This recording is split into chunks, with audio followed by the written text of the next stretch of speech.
இங்க ஒரு பொண்ணு ஸ்கூலுக்கு போயிட்டு இருக்கும்போது ஒரு பொண்ணையை பார்த்துட்டு போறா. அடுத்த செகண்டே அந்த பொண்ணு ஸ்கூல் பஸ்ல அடிபட்டு இறந்து போயிருது. அது அங்க இருக்க ஒரு சில பசங்க மட்டும் பாக்குறாங்க. அப்புறம் ஸ்கூலுக்கு பின்னாடி உட்காந்து சாப்பிட்டுட்டு இருக்கா. அப்போ திடீர்னு ஒரு சவுண்ட் கேக்குது. என்னன்னு பார்த்தா அவளுக்கு முன்னாடி இருக்கிற கிணத்துல இருந்து நிறைய கைங்க அந்த பொண்ணை பார்த்து கை காமிக்குது.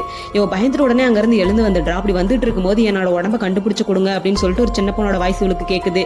இவளும் பயந்துட்டு அங்க இருந்து போயிடுறா. ஸ்கூல் முடிச்சுட்டு வீட்டுக்கு போயிட்டு நைட் தூங்க போறா. இன்னைக்கு ஜூலை 5ஆம் தேதி. அடுத்த நாள் ஸ்டார்ட் ஆக இன்னும் 1 நிமிஷம் தான் இருக்கு. இப்போ டக்குன்னு பார்த்தா அந்த பொண்ணு ஸ்கூல்ல இருக்க சர்ச்ல இருக்கா. இன்னைக்கு காலையில அந்த பொண்ணு சாகும்போது அந்த எல்லா பசங்களுமே இருக்காங்க. யாருக்குமே ஒண்ணுமே புரியல.